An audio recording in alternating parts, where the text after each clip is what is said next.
हाँ जी। Good evening everyone. कैसे हैं आप सब?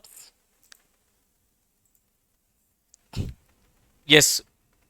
Good evening everyone. चलिए जी। तो सीए इंटर एडवांस अकाउंट्स की जर्नी को आज हम स्टार्ट करने जा रहे हैं। तो जैसा कि आई प्रॉमिस्ड यू कि आपको टोटल 5 फ्री डेमो लेक्चर्स मिलेंगे। उसमें आज हमारा फर्स्ट डेमो लेक्चर है। ठीक है। जैसे मैंने आपको बताया था कि आपको total free of cost 5 demo lectures मिलेंगे, उसमें आज हमारा पहला डेमो लेक्चर है। और आज हम अपने सब्जेक्ट को जानेंगे कि हमारा प्यारा सा एडवांस अकाउंट्स का सब्जेक्ट जो है ये कैसा है, इसका पढ़ने का तरीका क्या है, क्या अप्रोच हमें फॉलो करनी चाहिए, क्या क्या बातों का हमें ध्यान रखना है, सिलेबस क्या है, पेपर पैटर्न क्या है, और कैसे हम इस पेपर में हाई से हाई स्कोर कर पाएंगे। ये सारी चीजें मैं आपको आज वाली क्लास में बताऊंगा फर्स्ट डेमो लेक्चर में। और उसके आगे के जो हमारे 4 डेमो लेक्चर्स हैं उसमें हम एक टॉपिक कवर करेंगे। दैट इज एक इंपॉर्टेंट टॉपिक ही कवर करेंगे, इंटरनल रिकंस्ट्रक्शन, जो आपके एग्जाम के लिए काफी रेलिवेंट है, उसको हम कवर करेंगे। तो टोटल इस सीरीज में आपको 5 डेमो लेक्चर्स मिलेंगे। ठीक है जी। नाउ कुछ बातों का आपको ध्यान रखना है।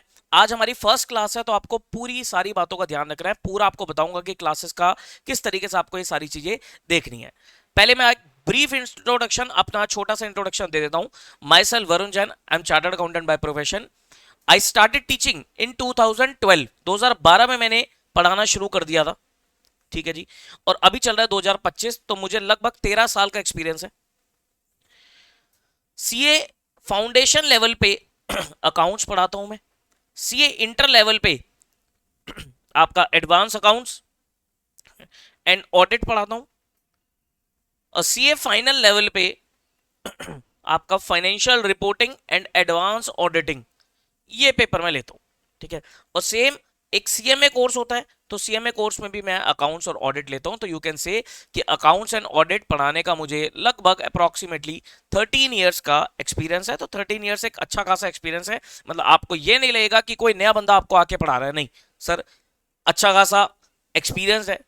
पता है कि कैसे क्या क्या बच्चों को प्रॉब्लम फेस होती है, कैसे बच्चों को ये सब चीजों को क्लियर करना है, कॉन्सेप्ट क्लियर करना है, सारी चीजें मैं आपको समझाऊंगा। ठीक है जी। आइए, तो हम अपने सब्जेक्ट को जानते हैं, उससे पहले हम अपने सीए इंटरमीडिएट को जान लेते हैं। ठीक है। एक छोटा सा आपको काम करना है। एक बार आप ये बता दीजिए चैट बॉक्स में कि आपका अटेम्प्ट कब है। क्या आप जनवरी में अटेम्प्ट दे रहे हैं, मई में दे रहे हैं, या सितंबर में दे रहे हैं? उस हिसाब से मैं आपको कुछ स्ट्रेटजी भी बताऊंगा। ठीक है। एक बार अपना चैट बॉक्स में सब अटेम्प्ट लिख लीजिए कि जनवरी है, मई है, सितंबर है। फिर मैं बताऊंगा कि ये क्लासेस किन के लिए एप्लीकेबल है। एक बार चैट बॉक्स में बताइए अपना अटेम्प्ट।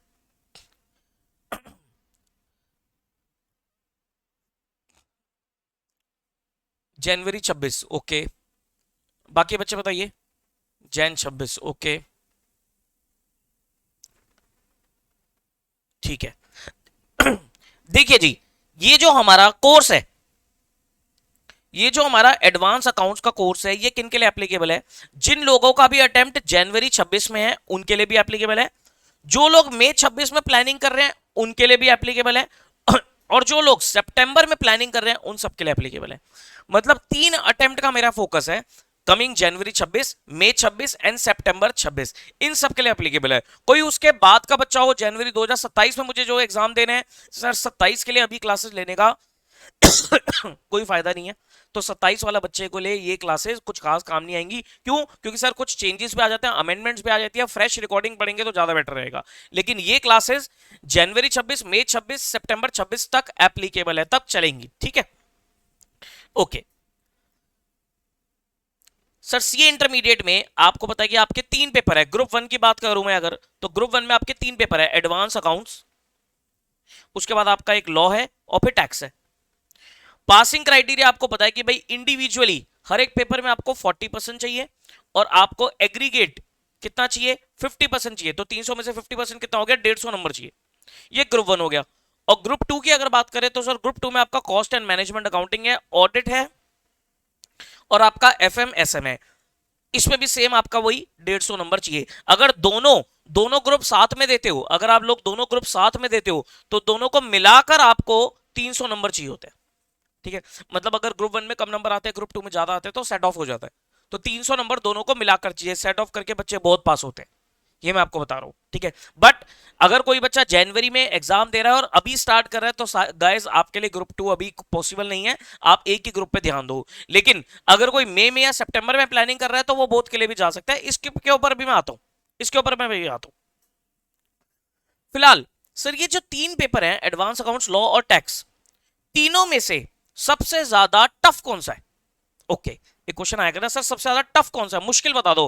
गाइस मुश्किल कुछ नहीं है, मुश्किल कुछ नहीं होता, वो आप लोग बना देते हो, क्योंकि आप लोग ठीक से नहीं पढ़ोगे तो जो सब्जेक्ट पे आप ध्यान नहीं दोगे वो आपको अपने आप ही मुश्किल लगने लग जाएगा, ठीक है। तो तीनों में से मार्क माय वर्ड्स, मुश्किल कुछ भी नहीं है, सारे ही पेपर आसान है।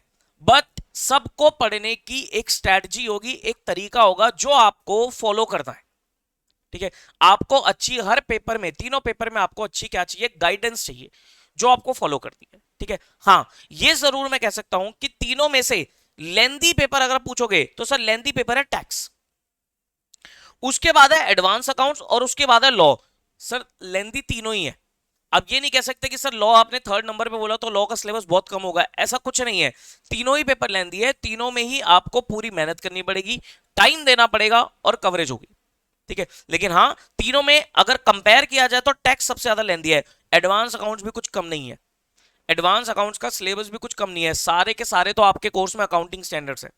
उसके बाद बड़े बड़े सारे चैप्टर आपके, अमेलगमेशन है, ब्रांच है, कंसोलिडेशन है, शेड्यूल 3 है, पूरा कैश फ्लो है, तो सारे ही चैप्टर्स हैं। तो कोई भी आप ये नहीं कह सकते कि सर एडवांस अकाउंट्स में सिलेबस कम है, सिलेबस सब में पूरा पूरा भर के।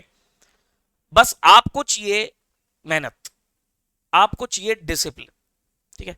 आप सबको पता है सर सीए इंटरमीडिएट में, बताना जरा एक बार आप चैट बॉक्स में, सीए इंटरमीडिएट आपने पास्ट के आंकड़े स्टैटिस्टिक्स देखे होंगे, तो बताइए कितना परसेंट रिजल्ट रहता है, बताइए कितना परसेंट रिजल्ट रहता है सीए इंटरमीडिएट में, क्या कहते हो आप लोग, कितना परसेंट रिजल्ट रहता है? आपने पास्ट में स्टैट्स वगैरह देखे होंगे, रिजल्ट पासिंग परसेंटेज आपने जरूर कुछ ना कुछ देखी होगी, तो क्या कहते हो आप, कितना परसेंट रिजल्ट रहता है? 14%। गुड। कि सर अभी अभी जो रिजल्ट आया मई 25 का, जो रिजल्ट आया तो ग्रुप 1 का 14% था, ग्रुप 2 का लगभग 20-21% के आसपास था, और बोथ ग्रुप्स का मिलाकर आपका 13% का रिजल्ट था। तो मैं एक रेंज बना लेता हूं कि रिजल्ट जो रहेगा वो आपका 10 से 15% के बीच में रहेगा। सी इंटरमीडिएट का जो रिजल्ट रहेगा वो कितना रहेगा, 10 to 15% के बीच में, 13-14%। मत बोलो 10 से 15 बोलो, क्योंकि 1-2% कम भी हो सकता है, 1-2% ज्यादा भी हो सकता है, तो 10 से 15% के बीच में मैं बोल रहा हूं रिजल्ट, ठीक है। बट आप ये समझ लो सर, 10 से 15% में अगर आपको अपना नाम चाहिए, ये 10 to 15% में अगर आपको अपना नाम चाहिए, तो उसके लिए आपको 3 चीजें ध्यान रखनी पड़ेंगी। वो 3 क्या है, एच पी एच डी और सी, ये 3 चीजों पे आपको फोकस करना पड़ेगा। एच डी सी, सर ये एच डी सी क्या है? ये H D C, H stand for hard work, D D stand for discipline, और सी स्टैंड फॉर कंसिस्टेंसी। जी हां, ये 3 आपको पिलर्स ऑफ द सक्सेस है।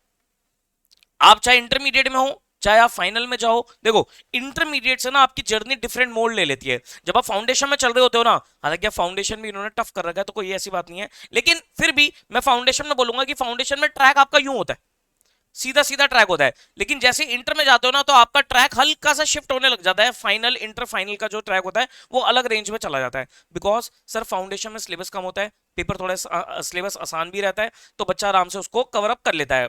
बट स्टिल फाउंडेशन में भी बच्चों का रिजल्ट अब कम आने लग गया। बट इंटर और फाइनल में सर जर्नी बिल्कुल ही अलग मोड पे आ जाती है। अगर आप ये समझो कि जैसे आप फाउंडेशन में पढ़ते थे, जैसे आप 11th-12th में पढ़ते थे, जैसे आप बीकॉम में पढ़ते थे, उस अप्रोच के साथ आप इंटर में पढ़ लोगे, आगे जाके फाइनल में पढ़ लोगे, ऐसा नहीं है। आपको पढ़ने का तरीका बिल्कुल चेंज करना पड़ेगा। बट एक जरूर चीज है, आपको बेसिक्स पे जाना पड़ेगा, बैक टू बेसिक्स। हम ये सोचते हैं, हमारे माइंड में पता क्या आता है, हमारे माइंड में आता है कि सर सीए जर्नी में आगे ना तो कुछ अलग हो गए, कुछ अलग हो गया, पढ़ना बिल्कुल डिफरेंट तरीके से पढ़ना पड़ेगा, या सब कुछ पूरी दुनिया बदल गई है। क्या ऐसा कुछ है? ऐसा कुछ नहीं है। जितनी मेहनत आपने 11th-12th करी, बीकॉम वीकॉम में अगर आपने करी, फाउंडेशन में करी, उसमें थोड़ी बहुत मेहनत अगर आप और बढ़ा दो और चीजों को कंसेप्चुअली पढ़ने लग जाओ, तो आप इंटर का फाइनल का एग्जाम निकाल सकते हो। तीनों लेवल में, सीए लेवल में, तीनों लेवल्स पे, फाउंडेशन, इंटर, फाइनल में मोस्ट डिफिकल्ट जो लेवल होता है वो फाइनल नहीं होता, इंटर होता है। सर हमने तो फाइनल सुना है कि फाइनल सबसे टफ होता है। नहीं, ऐसा नहीं है। Intermediate is one of the tricky level. Reason being कि बिल्कुल आप ना फाउंडेशन से इंटर में जब आते हो ना तो सिलेबस बढ़ जाता है, पेपर बिल्कुल अलग तरीके के आ जाते हैं, और ज्यादा चीजों को मेहनत करनी पड़ती है, ज्यादा कॉन्सेप्चुअली पढ़ना पड़ता है, तो आपका बिल्कुल शिफ्ट हो जाता है। लेकिन जब इंटर से फाइनल पे जाते हो ना तो कुछ खास फर्क नहीं पड़ता, क्योंकि इंटर में जो हमने पढ़ा, जितनी मेहनत हमने पढ़ी, जितना सिलेबस हमने इंटरमीडिएट में कवर किया, उतना ही लगभग सिलेबस आपको फाइनल में भी कवर करना है, बस थोड़ा सा चीजों को एडवांस लेवल पे पढ़ाया जाता है। तो ये जो लेवल है इंटरमीडिएट का, one of the tricky level है, इसमें आपको बहुत मेहनत करनी है, और ये जो मेहनत है ये आपकी आगे फाइनल लेवल पे बहुत ज्यादा काम आएगी। ठीक है, तो ये तीन चीजें ध्यान रखना। मेहनत, हार्डवर्क तो आपको करना ही पड़ेगा, हार्डवर्क का कोई दुनिया में सब्स्टिट्यूट नहीं है। आप ये समझो कि सर मेरे को कोई वो मिल जाएगा, शॉर्टकट ट्रिक्स मिल जाएंगी, उससे मैं पास हो जाऊंगा, मुझे कुछ तरीके पता लग जाएंगे छोटे छोटे, उससे मैं पास हो जाऊंगा, कुछ कोई तरीका काम नहीं आएगा। मेहनत नहीं करोगे तो पास नहीं होगे, ये ध्यान रखना। तो हार्डवर्क तो करना ही पड़ेगा, उसका कोई सब्स्टिट्यूट नहीं है। एक बार हार्डवर्क कर लो, एक बार हार्डवर्क कर लो, एक बार आप मेहनत कर लो, आप लेक्चर्स को बहुत ध्यान से कवर अप कर लो, मैं आपको लिख कर दे सकता हूं कि एक बार आपने मेहनत कर ली ना, स्मार्ट टेक्निक्स आप खुद ही डेवलप कर लोगे चीजों की। मैंने तो एक बार करनी पड़ेगी ना यार। एक चीज बताओ, आपने एडवांस अकाउंट्स अभी तक पढ़ा नहीं, और आप ये सोचो कि मैं कुछ स्मार्ट टेक्निक्स बना लूं, शॉर्टकट तरीके बना लूं जिससे मैं कवर अप कर लूं सब्जेक्ट को, क्या पॉसिबल है? नहीं। एक बार तो आपको मेहनत करनी पड़ेगी ना, एक बार तो आपको सब्जेक्ट को पूरा 100% डीपली अच्छे से पढ़ना पड़ेगा। वो जब हो जाएगा उसके बाद आप टेक्निक्स जो है, स्मार्ट जो टेक्निक्स जो वो आप बोलते हो, स्मार्ट स्टडी टूल्स वगैरह, वो आप खुद ही बना लोगे। दूसरी चीज, discipline. Discipline is also very important. Sir जब पढ़ना है तब पढ़ना ही है, जब पढ़ना है तब पढ़ना ही है, फिर कोई डिस्ट्रैक्शन सामने नहीं होनी चाहिए। आज का जो इन्वायरमेंट आजकल का, बहुत ज्यादा डिस्ट्रैक्शन है, ये आप मानते हो? सर आजकल के इन्वायरमेंट में दुनिया भर की डिस्ट्रैक्शन है। आप पढ़ने बैठो तो आपके हाथ में अगर मोबाइल है तो सर मोबाइल आपको पढ़ने नहीं देगा। वो एक बहुत गंदी लत है, बहुत गंदी एडिक्शन है, क्योंकि उसमें जो एप्स हैं, इंस्टाग्राम, यूट्यूब, फेसबुक, ये आपको पढ़ने नहीं देंगी, स्नैपचैट वगैरह ये नहीं पढ़ने देंगी। तो आपको जब पढ़ना है, मैं ये नहीं कह रहा कि इन ऐप्स को बंद कर दो, नहीं, वो भी नहीं करना चाहिए। हमें आजकल के एनवायरनमेंट के हिसाब से अपने आप को ढालना भी जरूरी है, लेकिन कंट्रोल अपने ऊपर होना चाहिए, सेल्फ कंट्रोल चाहिए आपको, कि भाई जब आपको पढ़ना है तो पढ़ना है। फिर अगर आपने बोला कि मैं 3 घंटे अपनी क्लास देखूंगा या फिर अपने क्वेश्चंस की प्रैक्टिस करूंगा, उस टाइम पे फिर आपके हाथ में ये नहीं होना चाहिए, फिर आपको ये हटाना पड़ेगा, क्योंकि ये आपको, ये जो बला है ना, ये आपको पढ़ने नहीं देगी, ये आपको परेशान, ये चाहती ही नहीं है। यार एक चीज बताओ, ये मोबाइल फोन है ना, ये एक बला है, ये चाहती ही नहीं है कि आप पढ़ो, आप सक्सेसफुल बनो। ये तो चाहती है कि मेरे जाल में फंसे रहो, क्योंकि इसकी इनकम ही इस चीज से बढ़ने वाली है। ठीक है, तो ये आपके ऊपर है कि आप कैसे कंट्रोल करोगे, आप कैसे इस चीजों को मिनिमाइज करोगे। जब पढ़ना है तो पढ़ना है, दैट इज डिसिप्लिन। और जब मोबाइल देख रहे हो, जब गेम खेल रहे हो तो गेम खेलो, जी भर के गेम खेलो, स्पोर्ट्स खेलने जा रहे हो स्पोर्ट्स खेलने जाओ, मूवी देखने जा रहे हो मूवी देखने जाओ। उस टाइम पे फिर आपके दिमाग में पढ़ाई नहीं होनी चाहिए। नहीं तो बच्चे क्या करते हैं, जब पढ़ रहे होते हैं तो फिर मूवी चल रही होती है दिमाग में, और जब मूवी देख रहे होते हैं तो बैठ के उस टाइम पे क्या हो रहा होता है, उस टाइम पे दिमाग में पढ़ाई चल रही होती है। नहीं, जो भी चीज करो 100% उस पर अपना डाल दो, पढ़ रहे हो तो 100% पढ़ो। ठीक है, और तीसरी चीज is very important, most important, जो मोस्ट इंपॉर्टेंट चीज मैं बोलता हूं वो है कंसिस्टेंसी। ये नहीं कि सर आज पढ़ लिया, कल पढ़ लिया, फिर हफ्ते भर की छुट्टी, फिर उसके बाद पढ़ूंगा, या आज तो मैं 10 घंटे पढ़ लिया, कल पढ़ाई नहीं, फिर परसों पढ़ लिया। नहीं, ऐसा नहीं होना चाहिए, आपको डेली पढ़ना है। रेगुलरिटी इज वेरी इंपॉर्टेंट, आपको डेली पढ़ना है। आप एक अपना शेड्यूल बनाओ, एक अच्छा खासा शेड्यूल बनाओ, और उस शेड्यूल को फॉलो करो। मैं ये नहीं कहता कि सर हर बार हमारा शेड्यूल हमसे फॉलो होगा ही होगा, ठीक है, कई बार आपका मन नहीं करेगा, मैं मानता हूं कई बार आपका मन नहीं करेगा, कि कोई दिन ऐसा होता है जो इंसान ना अपने आप में ही कभी कभी डीमोटिवेटेड रहता है, उसका मन नहीं लग रहा होता किसी चीज में, सबके साथ होता है, आप अकेले नहीं हो, मेरे साथ भी होता है कई बार। ठीक है, तो उस टाइम पे हमें क्या करना चाहिए, अगर मान लो आज आपका मन ही नहीं है, बिल्कुल नहीं है मन पढ़ने का, उस दिन भी मैं आपको बोलूंगा कुछ ना कुछ, शायद 2 या 3 घंटे तो आपको पढ़ने ही पढ़ने हैं। अगर आज आपका मन है कि सर आज मेरा पढ़ने का मन ही नहीं है, आज मेरा मन है घूमने फिरने का, खेलने कूदने का, जाओ, घूमने फिरने जाओ, खेलने कूदने जाओ, जो मर्जी करो, लेकिन कैसे भी करके पूरे दिन में 2 से 3 घंटे जरूर आपको पढ़ना है। That is consistency. कोई भी दिन ऐसा नहीं होना चाहिए कि जिस दिन आपने किताबों को हाथ ना लगाया हो, क्योंकि ये इसका रीजन क्या है, एक भी दिन अगर आपने छोड़ दी ना, तो उसके अगले वाला दिन ना आपका वैसे ही मन नहीं करेगा। जैसे आपने कल आज पढ़ाई कर ली, कल अगर आप नहीं पढ़ते, परसों जब आप पढ़ने लगोगे ना तो आपका मन नहीं करेगा, फिर आप फ्लो में आने में ना आपको कई घंटे खराब करने पड़ जाएंगे। ठीक है, तो डेली आप पढ़ते रहोगे ना तो आप उस चीज के क्या रहोगे, टच में रहोगे। तो आपका कोई भी दिन आपका इस चीज में टाइम वेस्ट नहीं होगा कि मुझे कैसे पढ़ना है, कब पढ़ना है, क्या पढ़ूं क्या ना पढ़ूं। वो ये चीज से आप बिल्कुल बेफिक्र हो जाओगे।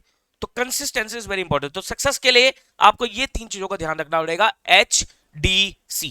ये मैं किसी सब्जेक्ट स्पेसिफिक बात नहीं कर रहा, अभी मैं इन जनरल एक इंटरमीडिएट के स्टूडेंट से बात कर रहा हूं कि भाई इन जनरल आपको क्या करना चाहिए। ठीक है, बात समझ में आती है। नाउ अगला क्वेश्चन बच्चे क्या पूछते हैं इंटर वाले कि सर सिंगल ग्रुप दें या बोथ, सिंगल वर्सेस बोथ। देखो, अगर जनवरी 26 वाले बच्चों की बात करूं, जैन 26 वाले बच्चों की बात करूं जो अभी पढ़ाई शुरू कर रहे हैं, उनके लिए तो सर ऑब्वियसली सिंगल ग्रुप ही है, क्योंकि आपके पास तो टाइम ही 6 महीने का बचा है, 6 महीने भी से भी कम ही बचा है एक तरीके से।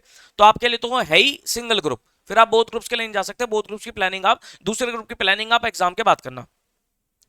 लेकिन जो बच्चे मई में एग्जाम देंगे या सितंबर में एग्जाम देंगे, जिन्होंने अभी रिसेंटली फाउंडेशन क्वालिफाई किया है, तो उनका जो अटेम्प्ट पड़ेगा वो मई में पड़ेगा या फिर वो सितंबर में भी जा सकते हैं। ठीक है, तो मई या सितंबर में अगर आप प्लान कर रहे हो तो गाइस आप लोग बोथ ग्रुप्स के लिए प्लान कर सकते हो, बट सावधानी, स्टार्ट विद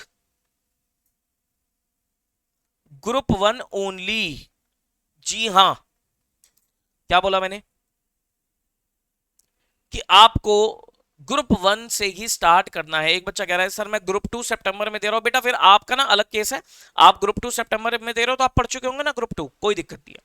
ठीक है, ऐसे भी कर सकते हैं बच्चे कि सर कोई ग्रुप 2 पहले कर लेता है, लेकिन मेरी रिकमेंडेशन नहीं रहती, मैं हमेशा बोलता हूं कि गो फॉर फर्स्ट ग्रुप। पहले आपको पहला ग्रुप करना चाहिए, फिर दूसरा ग्रुप करना चाहिए, क्योंकि दूसरे ग्रुप में जैसे ऑडिट का पेपर है, उसमें बहुत सारे अकाउंटिंग स्टैंडर्ड्स वगैरह यूज हो जाएंगे। ठीक है, चलो अब आप कर रहे हो, कोई दिक्कत नहीं है। तो guys start with group 1 only. आपको ग्रुप 1 से ही शुरू करनी है। एक कॉमन गलती बच्चे क्या करते हैं, सब बोथ ग्रुप साथ में स्टार्ट कर दिए, 6 के 6 पेपर है साथ में ही परचेज कर दिए, और क्या होता है ना बच्चे कॉम्बो वॉम्बो में फंस जाते हैं कि मेरे को यहाँ कॉम्बो मिल रहा है, वहां कॉम्बो मिल रहा है, डिस्काउंट मिल रहा है, वो डिस्काउंट के चक्कर में अपना फ्यूचर, अपना टाइम बर्बाद कर लेते हैं। मत करो ऐसी चीज, मत पढ़ो ये डिस्काउंट कॉम्बो के चक्कर में। मैं भी कॉम्बो देता हूं, मैं भी कह दूंगा कि तीनों सब्जेक्ट का इतने का कॉम्बो है, ले लो, लेकिन मैं यही बोलूंगा कि जो आपको प्रैक्टिकली सही लगता हो वही चीज करो। मैं कभी कंपेल नहीं करता कि दोनों के दोनों ग्रुप्स ले लो, हालांकि मैं कंपेल करूंगा तो बच्चे ले भी लेंगे, मुझे उसमें बेनिफिट है, लेकिन मुझे पता है कि उससे बच्चे का नुकसान है। ठीक है, तो मैं कभी नहीं चाहूंगा आप लोगों का नुकसान हो। मैं तो ये कहता हूं कि एक एक पेपर करके पढ़ लो, या पहले एक पेपर पढ़ लो, फिर दूसरे पे आ जाओ या तीसरे पे आ जाओ, या तीनों पेपर आप इकट्ठे करना चाहते हो स्टार्ट कर दो, कोई दिक्कत नहीं है, लेकिन स्टार्ट विद ग्रुप 1 ओनली। ये कॉम्बो के चक्कर में बिल्कुल मत फंसना। ठीक है, ग्रुप 1 से ही आपको स्टार्ट करना है, और जब आपको लगे एक फेयर टाइम के अंदर अंदर आपका ग्रुप 1 कवर अप हो पा रहा है, उसके बाद आप अपने सेकेंड ग्रुप को प्लान कर सकते हो। ये मैं अभी आपको बताता हूं। देखो, जो बच्चे जनवरी में एग्जाम लिख रहे हैं, जो जैन 26 में एग्जाम लिख रहे हैं, ठीक है सर, आप लोग अभी अपनी एडवांस अकाउंट्स की तैयारी शुरू करोगे, तो सर आप लोगों को प्लानिंग क्या करनी है, आप लोगों को प्लानिंग करनी है कि आपको कैसे भी करके अपना अक्टूबर एंड तक सिलेबस निपटा लेना है। ठीक है, जनवरी 26 के लिए जो बच्चे प्लान कर रहे हैं उनके लिए बता रहा हूं कि आपको अक्टूबर एंड तक अपना सिलेबस कंप्लीट करना है, तीनों सब्जेक्ट का, तीनों सब्जेक्ट का। ठीक है, अकाउंट्स, लॉ, टैक्स, तीनों सब्जेक्ट का आपको अक्टूबर एंड तक अपना सिलेबस कैसे भी करके कंप्लीट करना है। अभी लगभग आज क्या तारीख है, आज है 11 जुलाई, तो मैं मान के चलता हूं मिड ऑफ द जुलाई पे खड़े हैं, तो हमारे पास कितने महीने हैं, अगस्त, सितंबर, अक्टूबर, 3 महीने तो पूरे हैं और आधा महीना जुलाई का, 3.5 महीने में है। तो सर 3.5 महीने में आपको कैसे भी करके अपना सिलेबस कंप्लीट करना है। मुश्किल है लेकिन इम्पॉसिबल नहीं है, मुश्किल है क्योंकि सर सिलेबस ज्यादा है। टैक्स का जब आप पढ़ने लगोगे तो सिलेबस अच्छा खासा है, एडवांस अकाउंट्स में भी अच्छा खासा सिलेबस है, तो आपको नंबर ऑफ आवर्स की स्टडी, नंबर ऑफ आवर्स बढ़ाने पड़ सकते हैं, एक दिन में नंबर ऑफ लेक्चर बढ़ाने पड़ सकते हैं। ठीक है, लेकिन 3.5 महीने में आपको अपना सिलेबस कंप्लीट करना है किसी भी हालत में। ठीक है सर, एक दिन में क्या तीनों पेपर पढ़ने चाहिए या कैसे पढ़ो, वो आप अपना शेड्यूल देखो। आप ना एक काम करो, एक दिन ना तीनों लेक्चर देखो। अगर आप तीनों पेपर पढ़ रहे हो तो आप तीनों लेक्चर एक दिन में देखो, और आप ये देखो क्या आप पढ़ पा रहे हो।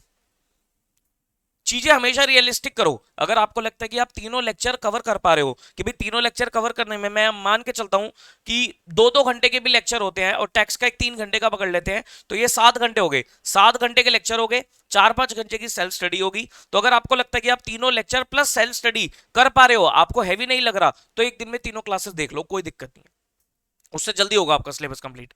लेकिन अगर आपको लगता है कि सर मैं 3 मेरे लिए हैवी हो जाते हैं, मैं 2 ही पढ़ूंगा एक दिन में, तो सर 2 ही पढ़ लो, लेकिन फिर सेल्फ स्टडी का टाइम बढ़ा लेना। और टैक्स क्योंकि लेंथी पेपर है तो वो डेली पढ़ लेना, और बाकी साथ में सेल्फ स्टडी का टाइम बढ़ा लेना। ठीक है, तो ऐसे करके भी आप अपना एक शेड्यूल बना सकते हो। ये सबका एक सब्जेक्टिव इंडिविजुअल डिसीजन रहेगा। ये आपको खुद से सोचना है। ठीक है, अगर आपका अटेम्प्ट जो है वो मई में है या सितंबर में है, तो सर आपके पास एक ठीक ठाक टाइम है मई सितंबर वालों के लिए। लेकिन एक कॉमन गलती बच्चे क्या करेंगे, अभी भी बहुत सारे बच्चे ये गलती कर रहे हैं, अभी तक सर स्टार्ट ही नहीं करा। एग्जाम है मई में सितंबर में, तो सर अभी तो बहुत टाइम है, अभी तो जुलाई चल रहा है, अगले साल मई में जाके एग्जाम देना है, अगले साल सितंबर में जाके एग्जाम देना है। कर लेंगे शुरू सर, कर लेंगे, अभी तो बहुत टाइम, अभी तो बहुत टाइम है, अगले महीने कर लेंगे, अगस्त में कर लेंगे। Worst mistake of your life, सबसे बड़ी गलती आप ये कर जाओगे।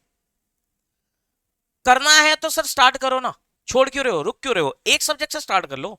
अगर आपको इकट्ठे तीनों नहीं पकड़ने, अभी आपको चाहिए कि मैं थोड़ा आराम से करूंगा, एक सब्जेक्ट से स्टार्ट करो, लेकिन अपनी एटलीस्ट पढ़ाई को शुरू कर दो।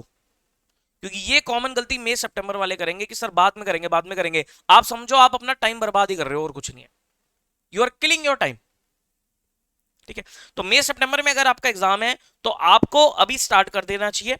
और बोथ ग्रुप्स के लिए आप जाओ, बोथ ग्रुप्स के लिए आप प्लानिंग करो, और आप ये देखो कि आपका ग्रुप 1 जो है वो नवंबर एंड तक या मिड दिसंबर तक कंप्लीट हो जाना चाहिए किसी भी हालत में।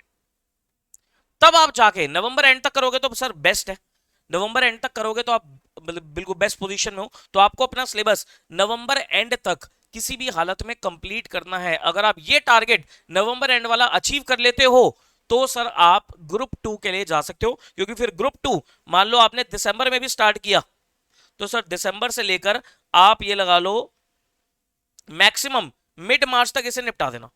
क्योंकि दिसंबर है, जनवरी है, फरवरी है, फिर मिड मार्च है, 3.5 महीने में आपको दे रहा हूं, तो मिड मार्च तक निपटा देना, सो दैट आपके पास 1.5 महीना रहेगा। और 1.5 महीने में आप अपना अच्छे से बढ़िया सा रिवीजन और अपना टेस्ट सीरीज वगैरह इन सब पे ध्यान दोगे। और ऑब्वियसली ग्रुप 1 आप पहले ही खत्म कर चुके होंगे, तो जब ग्रुप 2 पढ़ रहे होंगे तो ग्रुप 1 का भी आप सब्जेक्ट वाइज रिवीजन करते चलोगे। आई होप सो ये बात आप समझ में आती है आप लोगों को। तो ये आपकी बोथ ग्रुप्स की स्ट्रेटजी हो सकती है मई वालों के लिए। सितंबर में जाते हो, सितंबर में देना चाहते हो, सर आपके पास टाइम थोड़ा और बढ़ जाएगा, तो आप अकॉर्डिंगली अपनी प्लानिंग कस्टमाइज कर सकते हो। ठीक है, सितंबर में जा रहे हो तो ये नहीं कि सर पढ़ाई और लेट शुरू करूंगा, नहीं, आप ये समझो कि मैं रिवीजन ज्यादा करूंगा, मेरे पास मल्टीपल रिवीजन होंगे, मेरे पास रिवीजन जो करने का टाइम पीरियड है वो ज्यादा रहेगा, तो मैं ज्यादा रिवीजन और अच्छे से कवर अप कर पाऊंगा। वॉलेंट्री अटेम्प्ट मत शिफ्ट करना, अनलेस की कोई बहुत स्ट्रॉन्ग कारण है, जैसे कोई बच्चा कॉलेज का हो सकता है, वही सोच रहा हो कि कॉलेज की वजह से मैं सितंबर में दूंगा, दैट इज ओके। लेकिन खुद से जानबूझ के कि मैं सितंबर में जाऊंगा, सितंबर में जाऊंगा, ऐसा नहीं है। कोई ऐसा बच्चा हो जो ये सोच रहा हो कि सर मैं मई में एक ही ग्रुप दूंगा, कोई दिक्कत नहीं है, एक ही ग्रुप दो, ठीक है, लेकिन ध्यान रहे सर मई के बाद फिर सितंबर है, तो आपको ग्रुप 2 की पढ़ाई तो साथ साथ स्टार्ट करनी ही पड़ेगी। नहीं तो फिर क्या होगा ना, ग्रुप 2 कवर नहीं कर पाओगे, फिर आपको वो सितंबर अटेम्प्ट छोड़ के जनवरी 27 में जाना पड़ेगा, तो वो टाइम बर्बाद करने वाली बात है। ठीक है, तो this should be your planning for May और सितंबर। स्टूडेंट जिन्होंने अभी तक कुछ नहीं सोचा है, पता नहीं लग रहा है कि कैसे शुरू करूं, तो गाइस सोच समझ के आपको अपनी पढ़ाई शुरू करनी है। अभी तो आपको ये सोचना ही नहीं है कि मैं सिंगल के लिए जाऊं, बोथ के लिए जाऊं, दिमाग में ले लो बोथ, लेकिन स्टार्ट करो ग्रुप 1 से। हो सकता है, ऐसा भी हो सकता है कि सर आपका ग्रुप 1 जो है वो नवंबर एंड जो मैं आपको टारगेट दे रहा हूं, मिड दिसंबर जो मैं टारगेट दे रहा हूं, नहीं हो पाए कंप्लीट, क्योंकि सिलेबस लेंदी है, या कोई मान लो कोई ओकेजन ऐसी आ गई जिस वजह से आप नहीं कर पा रहे, या आपके कोई बीकॉम के एग्जाम आ गए जिस वजह से आपका सिलेबस जाके जनवरी में खत्म हो रहा है। डोंट पैनिक, घबराना नहीं है। तो सर आप सिंगल ग्रुप पे चले जाना, ग्रुप 2 का एक सब्जेक्ट आप बीच बीच में स्टार्ट कर सकते हो, लेकिन फिर आप अपना जो मई का एग्जाम है वो सिंगल ग्रुप का ही दे देना। ठीक है, बात समझ में आती है, लेकिन खुद से चीजों को डिले मत करना। अपनी पढ़ाई को अभी से ही ग्रुप 1, इसलिए मैं बोलता हूं कि ग्रुप 1 से स्टार्ट करो, तो स्टार्ट कर देना ग्रुप 1 को, फिर आपको डिले नहीं करना। क्या ये बात समझ में आती है? बताइए, क्या ये बात समझ में आती है? एक बार सारे ओके कर दो। जनवरी वाले तो बहुत सिंपल, मैंने आपको बता दिया, आपको तो क्रिस्टल क्लियर है। अक्टूबर एंड तक सिलेबस खत्म करना है कैसे भी करके, 3.5 महीने, 3.5 महीने में आपको सिलेबस खत्म करना है। Number of lectures, time period आपको बढ़ाना पड़ेगा, ऑब्वियसली बढ़ाना पड़ेगा। एक दिन में तीनों क्लासेस देखनी पड़ेंगी और आपको फिर सेल्फ स्टडी भी साथ साथ प्रैक्टिस भी करनी पड़ेगी। हाँ, ये चीज ध्यान रखना सर, ऐसा मत करना कि भाई खाली लेक्चर लेक्चर देख रहा हूं, नहीं। लेक्चर देखने से कुछ भी नहीं होगा खास, जब तक कि आप खुद से क्वेश्चंस की प्रैक्टिस नहीं करोगे, जब तक आप खुद से सेल्फ स्टडी नहीं करोगे। लेक्चर आपको सपोर्ट करते हैं, लेकिन पढ़ना तो फिर एट द एंड खुद ही है ना चीजों को। ठीक है, तो लेक्चर से आप लेक्चर पढ़ो, समझो कॉन्सेप्ट को, लेकिन जब तक आप सेल्फ स्टडी नहीं करोगे कोई बेनिफिट नहीं है। बात समझ में आती है? एक बार चैट बॉक्स पे सब बच्चे ओके ओके कर दो अगर इतनी बात क्लियर होती है तो।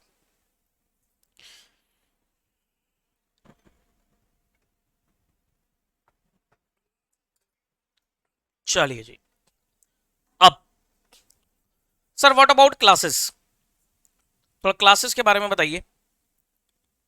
मोड ऑफ क्लासेस, ये क्लासेस कैसे रहने वाली हैं, क्या क्या आप फीचर्स प्रोवाइड करोगे, ठीक है।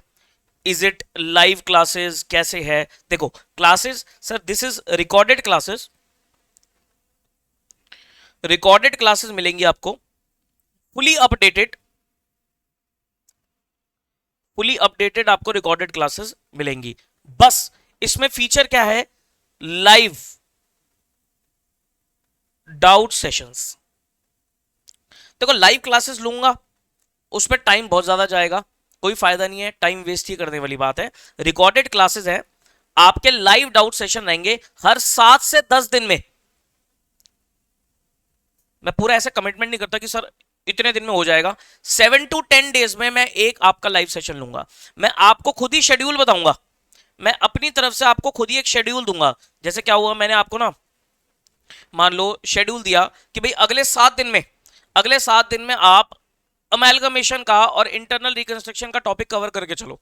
मैंने आपको ये शेड्यूल दे दिया कि अमेलगमेशन, इंटरनल रिकंस्ट्रक्शन अगले 7 दिन में या 10 दिन में आप कवर करके चलो, ठीक है। उसके बाद फिर मैं आके आपका क्या लूंगा, लाइव सेशन लूंगा, जिसमें आपके उस चैप्टर से रिलेटेड जो भी डाउट्स वाउट्स होंगे वो डाउट्स वाउट्स आप पूछोगे, और अदर कुछ आपको कुछ पूछना हो तो आप पूछ सकते हो, ठीक है। इस तरीके से मेरे शेड्यूल्स रहेंगे और आपको वो शेड्यूल्स क्या करने हैं, फॉलो करते हुए चलने हैं। आप अपना भी शेड्यूल बना सकते हो, लेकिन फिर आपके लिए वो लाइव डाउट सेशन किसी काम का नहीं रहेगा, क्योंकि लाइव डाउट सेशन जो रहेगा वो चैप्टर वाइज रहेगा, चैप्टर के हिसाब से होगा। तो बेटर रहेगा कि जो मैं आपको तरीका बताऊंगा ना, और मैं हमेशा तरीका वो बताऊंगा जो आपके लिए एग्जाम के लिए बहुत इंपॉर्टेंट हो जाएगा, वो चीज मतलब आपके लिए बेनिफिशियली होगा वो चीज। ऐसे नहीं बोलूंगा कि कुछ भी कर दो, नहीं, मुझे पता है कि पहले क्या करना चाहिए फिर क्या करना चाहिए, तो वही मैं आपको चीज बताऊंगा और उस हिसाब से फिर मैं क्या करूंगा, ये सेशंस लूंगा। ऐसा हो सकता है कि मैंने आपको मान लो कुछ टॉपिक ऐसे दिए जो मुझे लगता है कि 5 दिन में ही कंप्लीट हो जाएंगे, तो मैं 5 दिन में ही सेशन ले लूंगा, कोई दिक्कत नहीं है, ठीक है। टाइम वाइम इसका कोई फिक्स नहीं है, वो मैं अपने हिसाब से आपको बताऊंगा कि क्या टाइमिंग रहेगा, तो वो अकॉर्डिंगली आपको वो ज्वाइन करना है, ठीक है। एक हम साथ साथ एक कम्युनिटी बना लेंगे, व्हाट्सएप पे एक कम्युनिटी क्रिएट कर लेंगे। जैसे आप एनरोल कराओगे तो व्हाट्सएप पे एक कम्युनिटी क्रिएट करेंगे, और उस कम्युनिटी में जो भी आपके डाउट्स वाउट्स होंगे तो वो डाउट्स वाउट्स आप आपस में डिस्कस कर सकते हो। मेरे पास अभी भी पहले से ही जनवरी 26 के बच्चे क्लासेस कर रहे हैं, तो उनके तो सिलेबस भी कंप्लीट हो गए हैं क्योंकि उन्होंने पहली क्लासेस ले ली थी, तो उनके साथ ही मुझे आपको क्या करना है, जोड़ना है, ठीक है। तो जैसे जैसे उनके भी टेस्ट वेस्ट होते रहेंगे तो वो टेस्ट मैं आपको भी शेयर करता रहूंगा, जो जनवरी वाले हैं। मई वालों के लिए सेपरेट रहेंगे, ठीक है। ये सारी चीजें मई के लिए भी एप्लीकेबल है, ऐसे नहीं कि मई के लिए सितंबर के लिए कुछ अलग होगा, नहीं, सब चीजें, क्योंकि मैंने बताया जनवरी मई सितंबर के लिए तीनों के लिए क्लासेस हैं। तो जो लेक्चर्स होंगे, डाउट सेशंस होंगे, वो मई में सितंबर में कभी भी आपका अटेम्प्ट हो, आप सबको वो अटेंड करने, ठीक है। ये बात समझ में आती है? ये हमारा मोड ऑफ क्लासेस रहेगा। हार्ड कॉपी आपको बुक्स मिलेगी, हार्ड कॉपी में आपको बुक्स मिलेगी सर। बुक्स में 2 बुक्स मिलती है मेरी तरफ से, एक बुक रहेगी आपके अकाउंटिंग स्टैंडर्ड्स की और एक बुक रहेगी टॉपिक अदर देन एएस। इसमें क्या है बुक्स में क्या है सर, बुक्स में क्वेश्चंस है। बुक्स में मैंने बहुत सारे क्या डाल रखे हैं, क्वेश्चंस डाल रखे हैं, जिनको मैं क्लासेस में भी सॉल्व कराता हूं और होमवर्क के लिए भी देता हूं। तो इसमें क्वेश्चंस का कंपाइलर है, जो नोट्स वगैरह है वो मैं मैक्सिमम नोट्स क्लास में लिखवा देता हूं। कुछ एक दो टॉपिक होंगे जिनके मैं नोट्स आपको पीडीएफ शेयर करूंगा, क्योंकि वो थ्योरी वाले होंगे, तो उनके पीडीएफ शेयर कर दूंगा, तो आप खुद से नोट डाउन कर सकते हो उसके, या प्रिंट आउट निकाल के अपने पास नोटबुक में भी लगा सकते हो। लेकिन मैं प्रेफर करता हूँ जितना लिखोगे उतना बेटर रहेगा, तो चीजों को लिखना ही है आपको। ठीक है, अगर मैं कोई आपको पीडीएफ नोट भी देता हूँ तो आप उसको लिख लेना, लिखने से वो चीजें रिटेन हो जाती है माइंड में।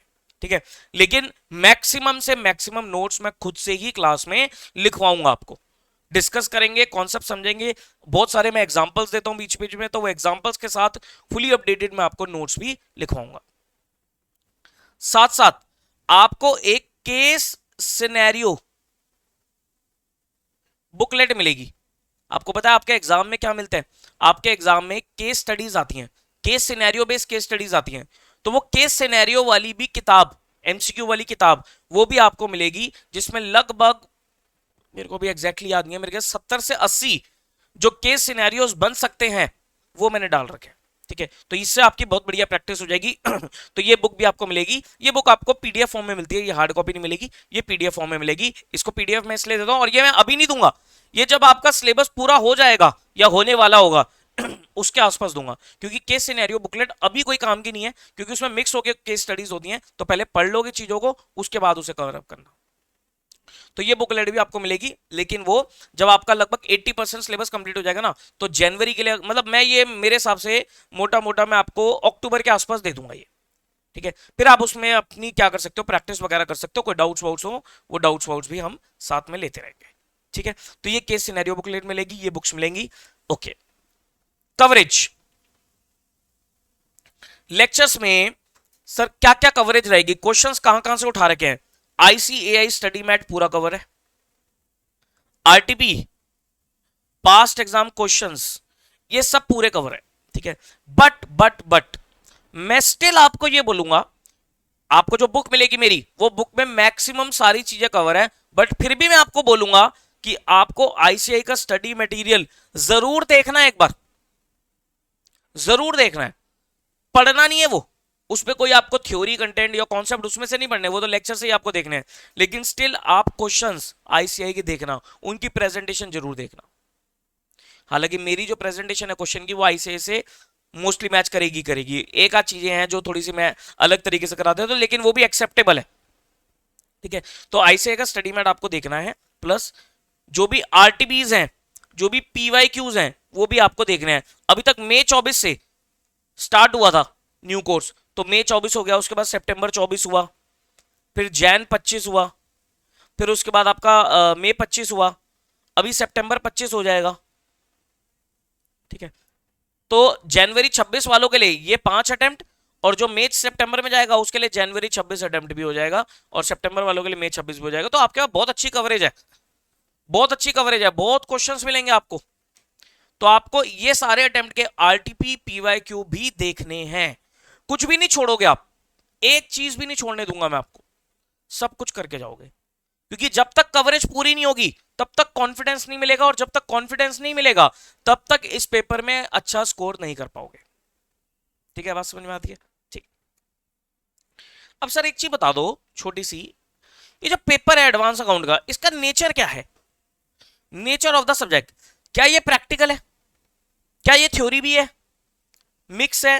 सर मिक्स नेचर है, लेकिन mostly practical, mostly practical. Obviously sir account है तो प्रैक्टिकल तो होगा ही होगा। ठीक है, मिक्स मैंने इसलिए बोला क्योंकि कुछ टॉपिक्स, कुछ अकाउंटिंग स्टैंडर्ड थ्योरेटिकल भी है, कोर थ्योरी उसमें कोई सम्स वगैरह नहीं है, तो वो थ्योरेटिकल स्टैंडर्ड्स है, लेकिन उनमें भी केस स्टडीज बनती है, तो मैं मोस्टली इसको पेपर को प्रैक्टिकल ही बोलूंगा। अब वो एएस जो है उसके आंसर्स को कैसे प्रेजेंट करना है, कैसे लिखना है, उसकी तरीके हैं, वो सब चीजें मैं आपको क्लास में बताता हूं, क्लास में आपको मिलेंगी। एएस के आंसर्स तक मैंने क्लास में मैक्सिमम लिखवा रखे हैं, तो आपको बहुत मदद आएगी उस चीज से। ठीक है, और बाकी आपको साथ साथ प्रैक्टिस करनी है, तो पेपर आपका मोस्टली प्रैक्टिकल है। पेपर में सर ये कितना स्कोर कर सकते हैं, इस पेपर को अगर आप बहुत तरीके से पढ़ते हो, बहुत शिद्दत से पढ़ते हो, मेहनत करते हो इसके अंदर, मैं गारंटी देता हूं कि आप इसमें 80+ लेकर आ सकते हो। बट उसके लिए आपको मेहनत करनी पड़ेगी, उसके लिए आपकी कंसेप्चुअल क्लैरिटी होनी जरूरी है। तो my focus is clearing the concepts. मेरा फोकस कभी भी ये नहीं रहेगा कि मैं आपको कुछ प्रेजेंटेशन बता दूं, कुछ फॉर्मेट बता दूं, कुछ क्वेश्चंस आपको बता दूं कि भाई इस तरीके से क्वेश्चंस होंगे, बाकी आप लोग प्रैक्टिस करते रहना, आपका काम बन जाएगा। नहीं, मेरा फोकस रहेगा आपके कॉन्सेप्ट बिल्डिंग में। भले ही मैं आपको एक चैप्टर के 10 क्वेश्चन ही करा पाऊं, होने चाहिए उसमें 20, लेकिन मैंने 10 कराए, लेकिन मैं आपका कॉन्सेप्ट इतना पक्का कर दूंगा कि आप आगे के 30 क्वेश्चन भी आपको कोई दे देगा तो आप आराम से कर लोगे। तो मेरा फोकस सिर्फ क्या रहेगा कि आपका फंडेज, आपके कॉन्सेप्ट्स क्लियर होने जरूरी है। जहां जहां भी आप अटकोगे ना कॉन्सेप्ट में, आप देख लेना, मैं बेसिक पे लेके जाऊंगा आपको, मैं बिल्कुल बेसिक पे लेके जाऊंगा। एंट्री डालो, जर्नल एंट्री डालो, क्या एंट्री बननी चाहिए, ये सिचुएशन है, क्या एंट्री बनाओगे, क्योंकि मैं सीधा एडजस्टमेंट नहीं बताऊंगा कि इसको यहां पर ये एडजस्ट कर देना, इसको यहां एडजस्ट कर देना, नो नेवर। मैं सिर्फ आपको क्या बताऊंगा कि एंट्री, कि भाई इसमें बेसिक्स, जो हमारे अकाउंटिंग के बेसिक्स होते थे वो क्या कहते हैं, और उसी से ही रिलेट करके मैं आपको कॉन्सेप्ट समझाऊंगा। फिर देखना, आप कभी ये नहीं बोलोगे कि सर मुझे कॉन्सेप्ट नहीं समझ में आ रहा, आपको कॉन्सेप्ट बहुत अच्छे से समझ में आएगा। बात समझ में आती है? एएस को कैसे पढ़ना है, कैसे उसके प्रोविजंस को रिटेन करना है, सब चीजें बताऊंगा।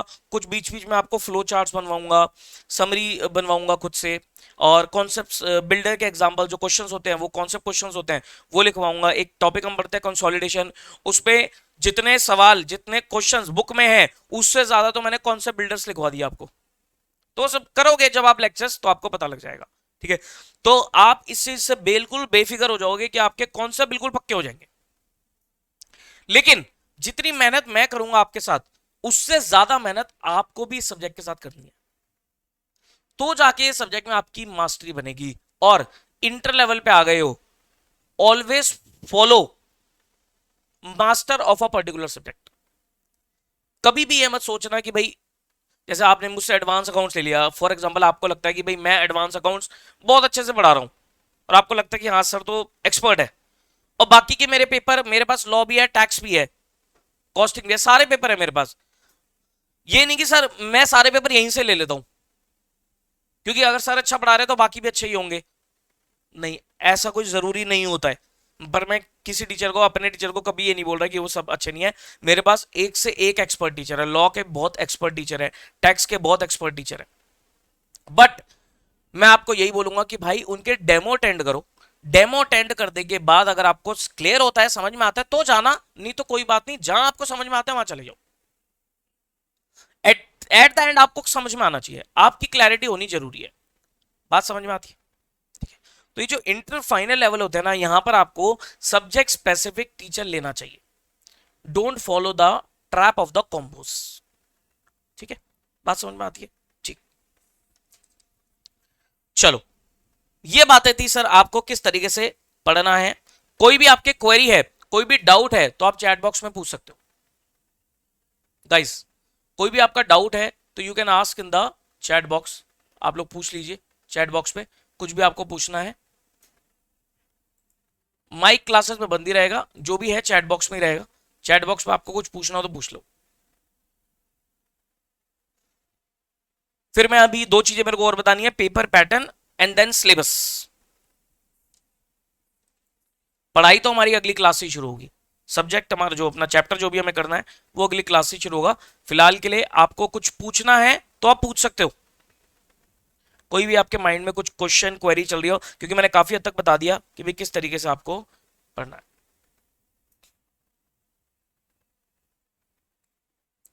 अच्छा, एक छोटी सी चीज और थी, वो भी सुन लो गाइस। आपको एक अपना अच्छा सा शेड्यूल बनाना है, ठीक है, पढ़ने का एक बढ़िया सा शेड्यूल बना लेना। एक मैं आपको बढ़िया सा शेड्यूल बनाकर दे देता हूं, बाकी सबका अपने अपने हिसाब से शेड्यूल होगा, क्योंकि सबके टाइमिंग अलग अलग हो सकते हैं। कोई कॉलेज वाला हो सकता है, कोई नॉन कॉलेज हो सकता है, कोई वर्किंग हो सकता है। लेकिन एक शेड्यूल जो है, जो मैं हर बच्चे को रिकमेंड करता हूं, वो आपको शेड्यूल दे रहा हूं। Wake up as early as possible. सुबह सुबह जितनी जल्दी उठ सकते हो उतनी जल्दी उठो। सब हम रात को पढ़ते हैं, हम रात को पढ़ते हैं। रात को कौन जागता है? बचपन से सुनते आ रहे हो, रात को कौन जागता है? सर रात को उल्लू जागते हैं। रात को कौन जागता है? उल्लू जागता है। क्या आप उल्लू हो? सर हम तो इंसान है। भाई साहब इंसान सुबह जागते हैं, तो आपको मॉर्निंग में ही उठना है। बट सर हमें तो ना रात को पढ़ना पसंद है, हमें लगता है रात को हम लेट नाइट हमें जगा लो हम पढ़ लेंगे, सुबह हमें नींद आती है।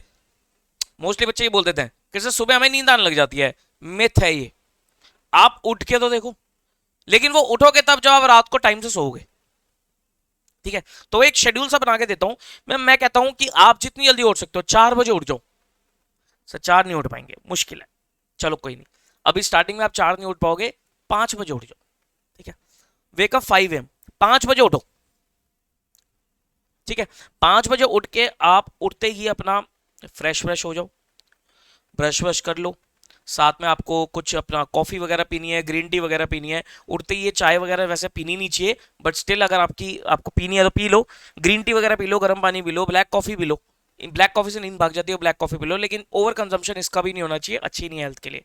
ठीक है, 5 बजे उठे और ये सारी चीजें करके आप 5:30 बजे तक रेडी हो। नाना नहीं है, 5:30 बजे से लेकर 11:30 बजे तक मैं कह रहा हूं आप नॉन स्टॉप पढ़ सकते हो। स्टडी स्लॉट 1, नॉन स्टॉप आप 5:30 से 11:30 पढ़ सकते हो। बस इसमें 15 मिनट्स का एक आप ब्रेक दे देना, 15-20 मिनट का आप एक ब्रेकफास्ट के लिए ब्रेक दे सकते हो। ठीक है, लेकिन 5:30 से 11:30 बजे तक आप आराम से पढ़ो। तो मैं कहता हूं सर 6 घंटे तक आपने पढ़ाई कर ली, 6 घंटे निकल गए यहां पर आपके। इसमें आप 2 क्लासेस देख सकते हो, आप सेल्फ स्टडी कर सकते हो, कुछ भी करो। ध्यान रखना, मॉर्निंग में उठते ही वेकअप, मॉर्निंग में उठते ही आपको सबसे पहले थ्योरी पढ़ना है। जब भी आप सुबह सुबह उठो तो उठते ही सबसे पहले थ्योरी पढ़ो, लॉ पढ़ो। शुरुआत में हमेशा लॉ पढ़ो। थ्योरी सब्जेक्ट कभी भी दिन में नहीं पढ़ना आपको, दिन में प्रैक्टिकल करने।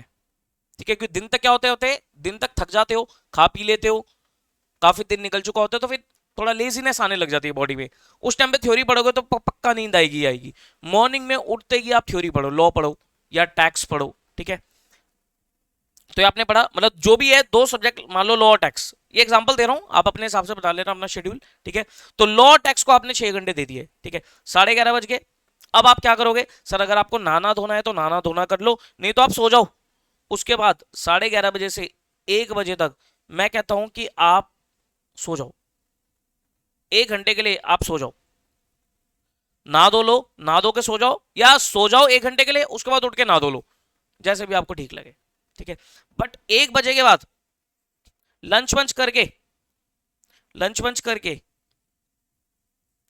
1:30 बजे से 4:30 बजे तक या 5 बजे तक खींच सकते हो तो 5 बजे तक भी खींच देना। अगेन आपको स्टडी स्लॉट 2 निकालना है, 3-3.5 घंटे का। इसमें आप अकाउंट्स पढ़ सकते हो, इसमें आप अपने अकाउंट्स को कवर कर सकते हो, एडवांस अकाउंट्स इसमें आप पढ़ सकते हो, लेक्चर वेक्चर इसका देख सकते हो, या क्वेश्चंस की प्रैक्टिस करनी है वो कर सकते हो। ठीक है, 5 बज गए। ठीक है, उसके बाद 1 घंटा रिलैक्स, रिलैक्स करो 1 घंटा। आपके आसपास कोई पार्क है तो पार्क में जा सकते हो वॉक करने के लिए, टीवी देखना टीवी देख लो, किससे बात करनी है बात कर लो, 1 घंटा रिलैक्स करो। ठीक है, फिर 6 बजे से लेकर 9 बजे तक अगेन आपको फिर स्टडी करनी है 3 घंटे की। ठीक है, 9 बजे मतलब स्टडी कर लेना, बीच में आप डिनर विनर ले लेना, 10-15 मिनट लगा के ना, 15-20 मिनट लगा के डिनर ले लेना। ठीक है, 9 बजे तक या 9:30 बजे तक खींच दो, और फिर एक छोटी सी प्लानिंग करके, अगले दिन की प्लानिंग करके लास्ट, अगले दिन की प्लानिंग करके लास्ट 10 बजे तक सो जाना है आपको, क्योंकि 10 बजे सोओगे तो जाके आप सुबह 5 बजे उठोगे। तो ये एक स्टूडेंट के लिए, एक आइडियल स्टूडेंट के लिए जो रैंक मिलाना चाहता है, फर्स्ट अटेम्प्ट में ही क्लियर करना चाहता है, ये उसका एक शेड्यूल होना चाहिए जो मैंने आपको बताया। ठीक है, तो ये एक आइडली एक स्टूडेंट का, रैंक होल्डर का, या जो फर्स्ट अटेम्प्ट में क्लियर करना चाहता है, उसका ये शेड्यूल होना चाहिए। अब मुझे नहीं पता कि सर आप ये शेड्यूल फॉलो करोगे या नहीं करोगे, लेकिन मैंने आपको एक टेंटेटिव जो होना चाहिए एक शेड्यूल बता दिया। आप बाकी अपने अकॉर्डिंगली एडजस्ट कर लेना, क्योंकि आपका अपना अलग अलग शेड्यूल हो सकता है। अब एक बार ना सर स्टडी आवर्स कैलकुलेट करो, देखो 6 घंटे यहां पढ़ाई करी, उसके बाद 3 घंटे यहां पढ़ाई करी आपने, 9, और 3 घंटे यहां पढ़ाई करी, 6, 9 और 3, 12 घंटे हो गए। आप इसको 12 घंटे को बड़ी आराम से, इसको अगर आप टोटल करोगे ना तो 12 से ऊपर ही बन रहा है, ये 14 आवर्स तक जा रहा है, 13-14 आवर्स का। लेकिन मैंने एक एवरेज लेकर पकड़ा है कि 12 घंटे, आप 12 घंटे पढ़ सकते हो। हाँ मैंने बोला ना बेटा, आप वर्किंग हो तो आप अपने हिसाब से एडजस्ट कर लेना, कोई वर्किंग हो सकता है, कोई कॉलेज वाला हो सकता है, कुछ भी हो सकता है, तो आप अपने हिसाब से अपना शेड्यूल बनाओ, अपने हिसाब से चीजों को कस्टमाइज करो। जो वर्किंग होता है सर, सुबह के घंटे निकाल सकते हो आप, रात के घंटे निकाल सकते हो, दिन में आप नहीं निकाल पाओगे लेकिन सुबह और नाइट में तो निकाल ही सकते हो।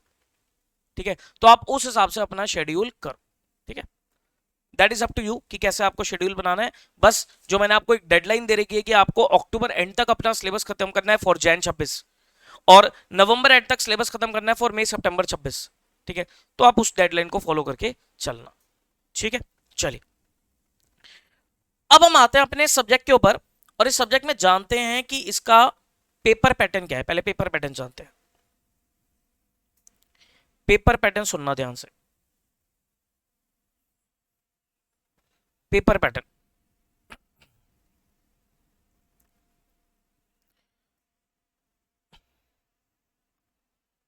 गाइस, पेपर में आपके 30% तो एमसीक्यूज है, और 70% जो पेपर है वो आपका क्या है, सब्जेक्टिव है। 30% एमसीक्यूज, 70% सब्जेक्टिव। ठीक है, एमसीक्यू मोस्टली सारे ही आपके क्या है, केस स्टडी बेस्ड है, केस स्टडी बेस्ड, और you can say case scenario based MCQs है। Case study based, case scenario based MCQs है। ठीक है, अब केस स्टडी में क्या है सर, 8 मार्क्स की 3 केसेस हो सकते हैं, मतलब आपके एग्जाम में ना 3 केस स्टडीज आएंगी 8-8 नंबर की।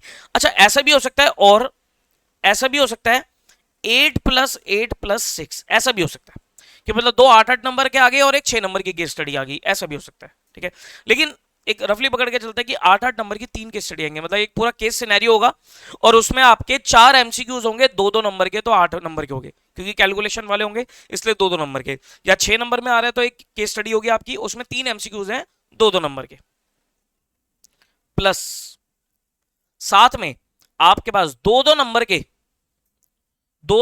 के 3 या 4 क्वेश्चन होंगे, क्योंकि अगर 8-8-6 हुआ तो आपके पास 4 क्वेश्चन रहेंगे, अगर 8-8-8 हुआ मतलब 8 नंबर की 3 केस स्टडी होंगी, तो 2-2 नंबर के 3 आपके एमसीक्यूज रहेंगे। सारे एमसीक्यूज केस बेस्ड होंगे, मतलब कोई ऐसा सीधा साधा एमसीक्यू नहीं होगा, हर एक एमसीक्यू 2 नंबर का होगा, और सब में कुछ कैलकुलेशन या कुछ एनालिटिकल चीजें होंगी, केस स्टडी से बना के आपको पूछा जाएगा। तो एमसीक्यू कोई ऐसे सीधे साधे एमसीक्यू नहीं है, वो केस स्टडी है जिसके लिए, अच्छा एमसीक्यूज नीड कॉन्सेप्चुअल अंडरस्टैंडिंग, इसलिए मैं बार बार क्या फोकस करता हूं कि कॉन्सेप्चुअल क्लैरिटी होनी चाहिए। तो एमसीक्यू में चाहिए आपको कॉन्सेप्चुअल अंडरस्टैंडिंग,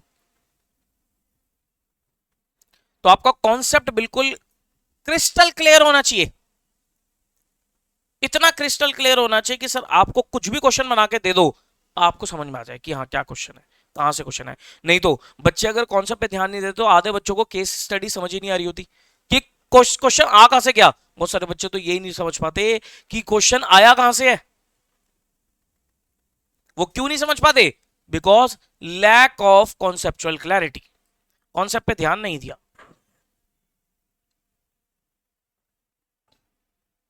और मैंने क्या बोला आपको कि ये पेपर बहुत स्कोरिंग है, इसमें आप बहुत अच्छा स्कोर कर सकते हो, बट उसके लिए प्लानिंग चाहिए, उसके लिए तरीका चाहिए। ठीक है, 70 नंबर का सब्जेक्टिव है। सब्जेक्टिव सुनो ध्यान से, सब्जेक्टिव में क्या है, क्वेश्चन नंबर 1 कंपल्सरी। अच्छा हर एक क्वेश्चन आपका 14 मार्क्स का है, 14 मार्क्स ईच हर एक क्वेश्चन। और कितने क्वेश्चन करने हैं आपको, देखो 30 नंबर तो 5 क्वेश्चन अटेम्प्ट करने हैं, 6 क्वेश्चन आएंगे, 6 में से आपको 5 करना है, मतलब एक क्वेश्चन आप चॉइस में छोड़ सकते हो। ठीक है, तो पहला क्वेश्चन कंपल्सरी है, जिसमें 7-7 नंबर के 2 क्वेश्चन भी हो सकते हैं, या फिर 5+5+4 ऐसा भी हो सकता है।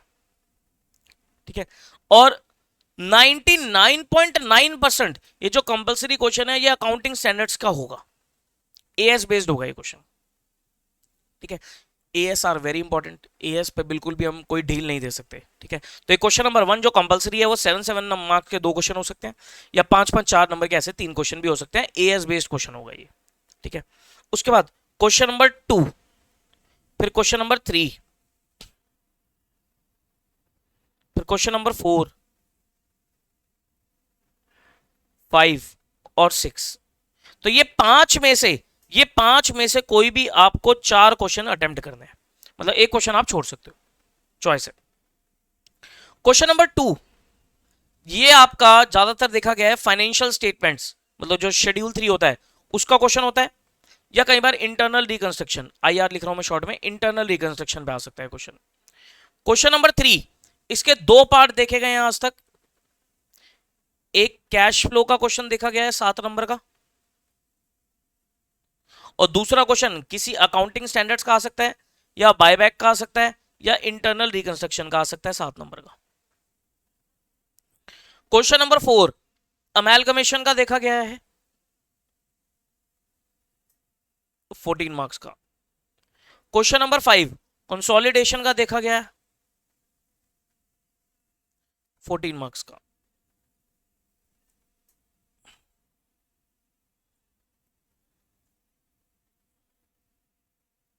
और क्वेश्चन नंबर 6, इसके सर आपके 3 पार्ट हैं, ए बी सी। जो पहला है इसमें थ्योरी आ जाती है, या एएस का, ये होता है आपका 4 नंबर का। उसके बाद एक और क्वेश्चन एएस बेस्ड आ सकता है 4 नंबर का, और एक आपका ब्रांच का क्वेश्चन आएगा, ये आएगा 6 मार्क्स का। तो ये आपका पेपर पैटर्न है, ये आपका पेपर पैटर्न है जो अभी तक फॉलो किया गया है। देखो गाइस, ये सीए एग्जाम्स में, तो इसमें कुछ भी ऐसा फिक्स नहीं होता कि भाई ये ऐसे ही ऐसे आना है, लेकिन हाँ अभी तक जितने भी अटेम्प्ट हुए हैं, मई 24, सितंबर 24, उसके बाद आपका अपना जैन 25, मई 25, टोटल आपके 4 अटेम्प्ट हो गए हैं। तो चारों टाइम में यही पैटर्न फॉलो किया गया, ठीक है। तो हम कह सकते हैं कि सर इसी टाइप का ही आपका पेपर पैटर्न है, ठीक है, जो आपके एग्जाम्स में आ सकता है। कभी भी इंस्टीट्यूट कुछ भी चेंज कर सकता है, उस चीज के लिए आप रेडी रहना, ठीक है। इसलिए बोला जाता है कि आपको सब कुछ पढ़ना है, कुछ भी आप छोड़ नहीं सकते, ठीक है। तो ये आपका पेपर पैटर्न है जो आपको फॉलो होगा, फॉलो आपको करना है। बात समझ में आती है? इसको आप एक बार नोट करना चाहो तो यू कैन नोट। जो भी चीजें मैं अभी लिखवा रहा हूं, अब जो लिखवा रहा हूं, जैसे पेपर पैटर्न हो गया, अभी तक जो बातें लिखवाई हैं ये तो सिर्फ सुनने वाली बातें थी, हाँ ये नोट कर लो, पेपर पैटर्न, और आगे जो सिलेबस दूंगा वो सिलेबस, ये आप नोट कर लो। तो छोटा कर देता हूं ताकि एक सिंगल पेज पे आपको दिखेगा ये, लो इसको नोट कर लो आप। तो ये पेपर पैटर्न फॉलो होगा। पेपर में वही मैंने आपको बता दिया, देखो स्कोर करना आसान है, बट सिलेबस ज्यादा है, तो कवर करना पड़ेगा अच्छे से, छोड़ना कुछ नहीं है।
हाँ जी, हो गया नोट? बताइए गाइस, हो गया? चलिए अब हम आगे देखते हैं। अब सिलेबस देखते हैं एक बार, सिलेबस क्या है, what is the syllabus. Syllabus क्या है, सिलेबस लिखो।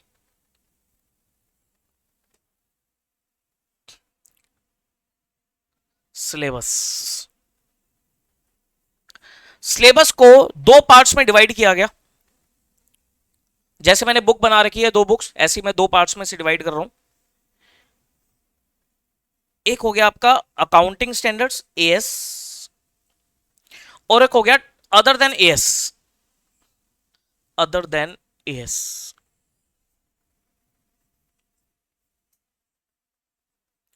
एएस की जो वेटेज है, एएस की जो वेटेज है वो है 55 से लेकर 65 मार्क्स तक।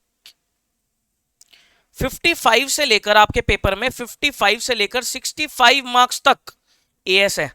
अब देख लो सर, एएस की वेटेज अच्छी खासी है, ठीक है, तो you can not sacrifice as, ठीक है।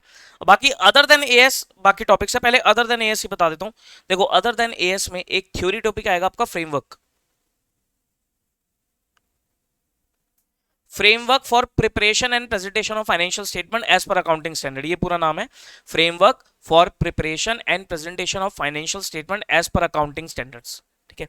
ये फ्रेमवर्क आएगा, इसकी वेटेज है 4 to 5 मार्क्स। उसके बाद कुछ टॉपिक आएंगे कंपनी अकाउंट्स के, कंपनी अकाउंट्स के। सर कंपनी अकाउंट्स के टॉपिक में आपके पास आएगा फाइनेंशियल स्टेटमेंट शेड्यूल 3, शेड्यूल 3 का टॉपिक हो गया आपका। उसके बाद आपका अमेलगमेशन का टॉपिक हो गया,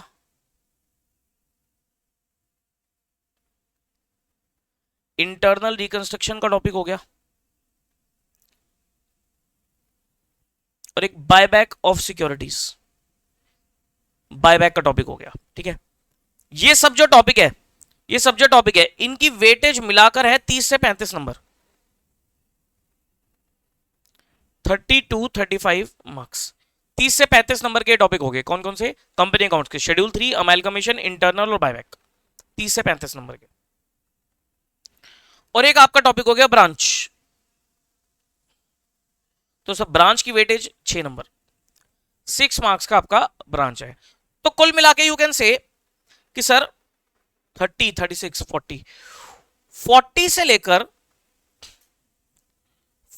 लेकर 50 मार्क्स, ठीक है। 40 से लेकर 50 मार्क्स तक का आपका क्या है? अदर देन एएस, ठीक है।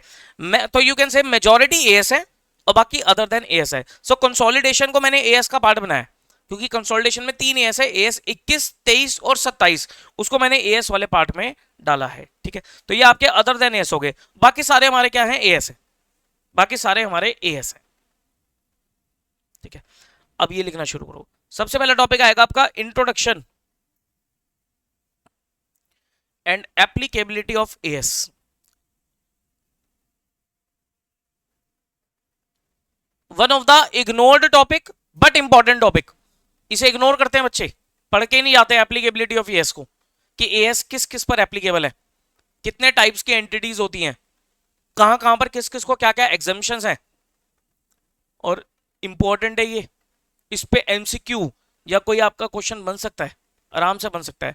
तो कोई भी क्वेश्चन आपको, कोई भी टॉपिक आपको छोड़ना नहीं है, ठीक है। उसके बाद सीरियल ऑर्डर में हम एएस लिख लेते हैं, एएस 1, ये लिखना जरूर आप मेरे साथ साथ ना, एएस के नाम नंबर जरूर लिखना, एएस के नाम और नंबर आपको अच्छे से याद करने हैं, ठीक है। तो जो भी क्वेश्चन करेंगे, जो भी लिखते हैं, मैं इसलिए लिखवाता हूं ताकि आपको एएस के नाम नंबर अच्छे से याद हो जाए। तो एएस के नाम नंबर आपको अच्छे से ध्यान देने हैं। As 1, disclosure of accounting policies, then AS2, AS2 आपका इन्वेंट्री के ऊपर, वैल्यूएशन ऑफ इन्वेंट्रीज,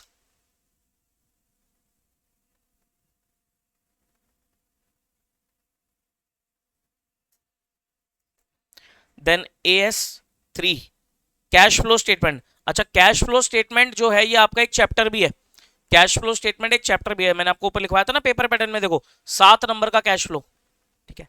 तो इसको मैं एएस वाली कैटेगरी में डाल रहा हूं। तो AS3 cash flow statement,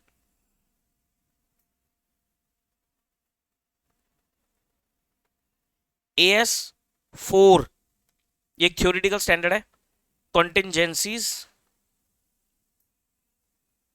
and events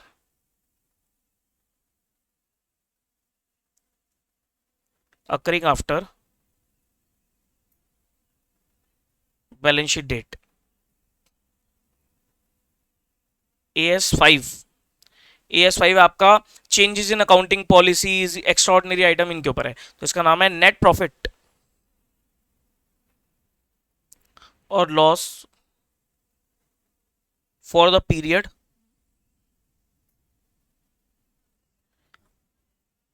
prior period items and changes in accounting policies. AS5। उसके बाद AS6 होता ही नहीं है, AS6 नहीं होता है। ठीक है, 6 क्यों नहीं होता सर? 6 पहले हुआ करता था किसका? डेप्रिसिएशन का। AS6 होता था पहले किसका? डेप्रिसिएशन अकाउंटिंग का। लेकिन वो AS6 ICAI ने विड्रॉ किया और उसको मर्ज किया विद AS10। AS10 को नया किया था इन्होंने। तो 6 नहीं है, 7 है। 7 है आपका कंस्ट्रक्शन कॉन्ट्रैक्ट्स, कंस्ट्रक्शन कंपनीज पे लगने वाला कंस्ट्रक्शन कॉन्ट्रैक्ट्स। ऐसे ही AS8 नहीं होता। 8 पहले हुआ करता था एक स्टैंडर्ड रिसर्च एंड डेवलपमेंट का, लेकिन आईसीआई ने उस स्टैंडर्ड को विड्रॉ किया और उसको मर्ज किया किसके साथ? AS26 इंटेंजिबल एसेट्स के साथ। तो AS8 भी नहीं होता। AS9 है revenue recognition, revenue recognition. AS10, AS10 है आपका property plant and equipment, PPE short में बोलते हैं जैसे, property plant and equipment.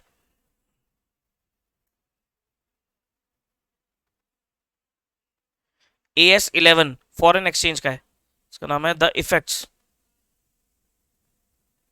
Of changes in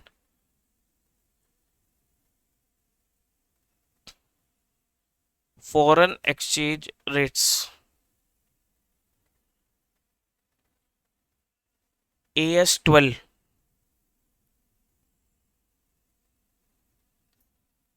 government grant, accounting for government grants.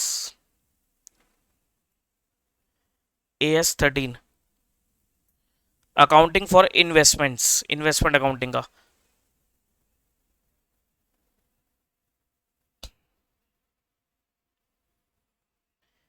AS14 sir, AS14 अभी मैंने जो चैप्टर लिखवाया ना आपको अमेलगमेशन, ये अमेलगमेशन, यही AS14 है। ठीक है, तो जब हम अमेलगमेशन पढ़ लेते हैं तो हमारा AS14 साथ साथ कवर होता है। ऐसे जब हम कैश फ्लो स्टेटमेंट पढ़ लेते हैं तो हमारा AS3 साथ साथ कवर हो जाता है। ठीक है, तो AS14 हो गया आपका accounting for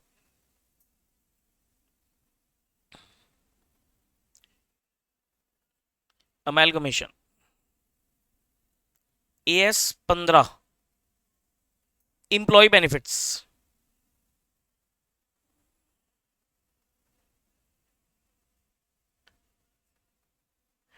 AS16 borrowing cost. AS17 segment reporting. AS18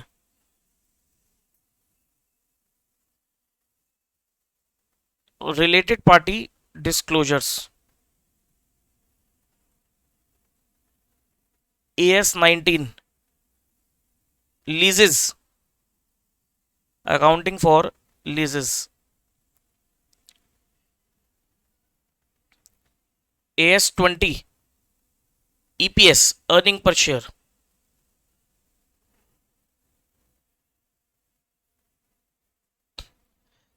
AS21 consolidation, consolidated financial statement.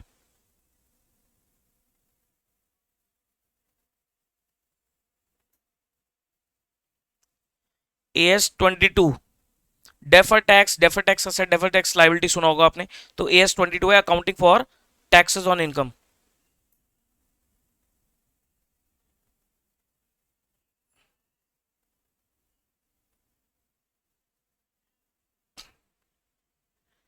As 23,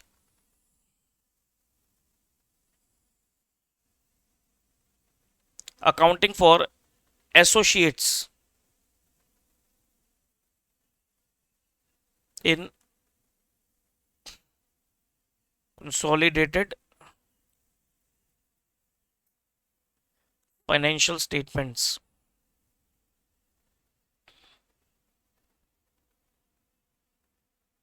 24, discontinuing operations.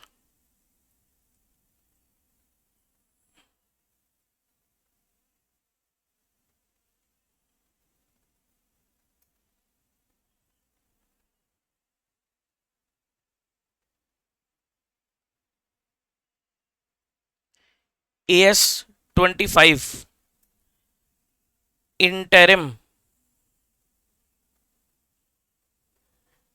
Financial reporting. लिख रहे हो ना साथ साथ. AS 26, intangible assets. Intangible assets. AS 27, ये भी कंसोलिडेशन रिलेटेड है, ज्वाइंट वेंचर के ऊपर. Financial reporting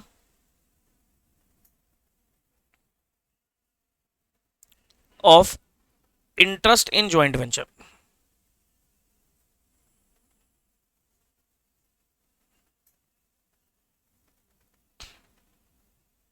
AS 28,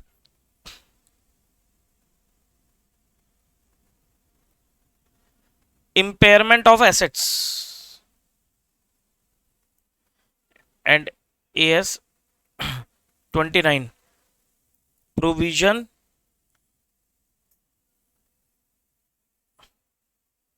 contingent assets and contingent liabilities. ठीक है, तो ये आपके स्टैंडर्ड्स हैं 29 तक. इसमें जो आपका AS 21 है, जो AS 21 है, उसके बाद AS 23 हो गया, और उसके बाद AS 27 हो गया. ये सारे जो हैं ये आपके कंसोलिडेशन है. ये तीनों स्टैंडर्ड आपके कंसोलिडेशन है, जो मैंने ऊपर आपको पेपर पैटर्न में लिखवाया था ना, 14 मार्क्स का कंसोलिडेशन आना है. ठीक है, तो वो सर इन तीनों चैप्टर में से आ सकता है.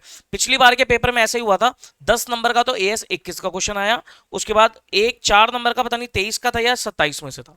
ठीक है, नहीं तो 14 मार्क्स का पूरा ही AS 21 से आ जाता है क्वेश्चन. ठीक है, तो ये आपके स्टैंडर्ड है. तो 1 से शुरू हो रहे हैं, 29 पे खत्म हो रहे हैं. तो कितने स्टैंडर्ड हमें पढ़ने हैं बताइए. 1 से शुरू हो रहे हैं, 29 पे खत्म हो रहे हैं. चैट बॉक्स में बता दीजिए एक बार, देखते हैं कितने अटेंटिव हो आप. चैट बॉक्स में बता दो कितने नंबर ऑफ स्टैंडर्ड हमें पढ़ने हैं. 1 से स्टार्ट हो रहे हैं, 29 पे एंड हो रहे हैं. कितने नंबर ऑफ स्टैंडर्ड हमें पढ़ने हैं, क्या कहते हो. टोटल कितने स्टैंडर्ड्स हमें पढ़ने हैं बताइए.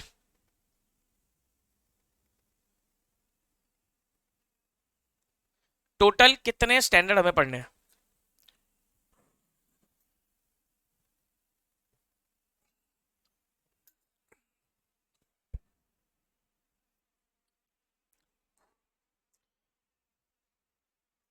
बोलो. अब बच्चे कहेंगे सर टोटल 29 पढ़ने हैं. 29 नहीं पढ़ने, मैंने क्या बताया अभी आपको. 29 में से 2 तो हट गए आपके, AS 6 और AS 8 वो तो हट चुका. तो टोटल नंबर ऑफ जो स्टैंडर्ड्स हमें पढ़ने हैं वो पढ़ने हैं 27. 27 स्टैंडर्ड्स पढ़ने हैं. ठीक है, 27 स्टैंडर्ड्स हो गए, और बाकी ये सारे टॉपिक्स हो गए, ये सब टॉपिक्स हो गए. बस इतना सा सिलेबस है सीए इंटर एडवांस अकाउंट्स का. सर ये इतना है, जी हाँ इतना ही है ये बस. ठीक है, तो ये हमारा सिलेबस है. हम शुरुआत किससे करेंगे, मैं आपको जो स्टार्ट कराऊंगा, मैं आपको ये टॉपिक कराऊंगा इंटरनल रिकंस्ट्रक्शन. जो हमारी नेक्स्ट क्लास होगी, हम इंटरनल रिकंस्ट्रक्शन को टॉपिक को उठाएंगे और इसको पढ़ना शुरू करेंगे. अच्छा हाँ, कुछ चीजें ध्यान रखना. आपको टोटल 3 नोटबुक्स लगानी है. 3 नोटबुक्स लगानी है. ठीक है, 3 कैसी सर. एक तो एएस की लगा लेना, एक तो पूरी एएस की किताब नोटबुक रख लेना, जिसमें हम एएस के सारे नोट्स वगैरह क्वेश्चंस वगैरह रखेंगे, एएस की किताब अलग से. और बाकी जो अदर देन एएस है उसके लिए एक रखना कॉन्सेप्ट रजिस्टर, और एक रखना क्वेश्चंस वाला। इसको मिक्स मत करना, कॉन्सेप्ट और क्वेश्चन वाले रजिस्टर को, नोटबुक को मिक्स मत कर देना। रिमिक्स इसलिए मत करना क्योंकि जब आप एक ही जगह कॉन्सेप्ट लिखोगे ना, तो जब आपको एग्जाम टाइम पे रिवाइज करने होते हैं तो आपको सारे कॉन्सेप्ट एक ही जगह पे मिल जाएंगे। नहीं तो बच्चे क्या करते हैं कि कॉन्सेप्ट क्वेश्चन को एक ही रजिस्टर बनाने के बाद फिर जब ढूंढ रहे होते हैं ना, तो उन्हें कॉन्सेप्ट ही नहीं मिल रहे होते, क्योंकि भाई काफी सारे नोटबुक्स इकट्ठी हो जाएंगी, एक आध नोटबुक खो गई, और फिर ढूंढते जा रहे हैं, फिर कॉन्सेप्ट मिल नहीं रहे, फिर मुझे फोन करते हैं कि सर मुझे नोट्स भेज दो, मुझे पीडीएफ नोट्स भेज दो। तो अगर आपको पीडीएफ ही चाहिए तो भाई लिखने का फिर फायदा क्या हुआ, वो मेहनत तो खराब होगी ना। ठीक है, तो अलग कॉन्सेप्ट का अलग बना लो एक नोटबुक, और एक क्वेश्चंस के अलग बना लो। क्वेश्चन की जो मैं क्लास में करा रहा हूं वो भी, और जो आप होमवर्क में कर रहे हो वो भी। जो कॉन्सेप्ट के साथ मैं एग्जांपल दूंगा वो कॉन्सेप्ट वाले रजिस्टर में डालना। ठीक है, और ये जो क्वेश्चंस होंगे, जो भी क्लास वर्क के क्वेश्चन है वो, प्लस जो होमवर्क के क्वेश्चन है वो, सब एक ही रजिस्टर में डाल देना। एएस की नोटबुक को सेपरेट इसलिए बनाना, कल को जब आप आर्टिकलशिप पे जाओगे, जब आप आर्टिकलशिप इंटरव्यू तैयार करोगे, भाई सबका सपना क्या होता है, सर सबका सपना है मुझे बिग 4 में जाना है, नहीं तो एटलीस्ट टॉप 10 टॉप 20 में जाना है। तो गाइस उनके अच्छे खासे इंटरव्यू होंगे, और जब उनके इंटरव्यू होते हैं तो वो आपकी नॉलेज टेस्ट करते हैं, तो उसमें आपके एएस वगैरह की नॉलेज अच्छी खासी टेस्ट होगी। तो जब आपका एएस का एक सेपरेट नोटबुक बनेगी, तो when you are preparing for your interview, articleship interview, तो आप इस नोटबुक को उठाओगे और इसी से ही अपने कॉन्सेप्ट्स को रिवाइज करना शुरू करोगे। तो आपको ज्यादा कंफ्यूजन नहीं होगी, आपके सामने एक ही नोटबुक रहेगी एएस की, और आप फटाफट फटाफट एएस को क्या कर सकते हो, अच्छे से रिवाइज कर सकते हो, गो थ्रू कर सकते हो। क्या ये बात समझ में आती है? बोलो, समझ में आती है? ठीक है, चलो। तो ये था आज वाली क्लास का एजेंडा जो हमारा पूरा हुआ। सिलेबस, पेपर पैटर्न, पढ़ने का तरीका, कैसे क्लासेस रहेंगी। अच्छा, क्लासेस में एक पॉइंट आ जाता है सर, डाउट्स। जो हमारे डाउट्स आएंगे, हमारे डाउट्स का क्या होगा, क्या आप डाउट्स डिस्कस करोगे? डाउट्स के लिए मैंने बोला एक तो लाइव डाउट सेशन रहेगा ही रहेगा। ठीक है, साथ साथ आप अपने डाउट्स मुझे व्हाट्सएप पे भी भेज सकते हो।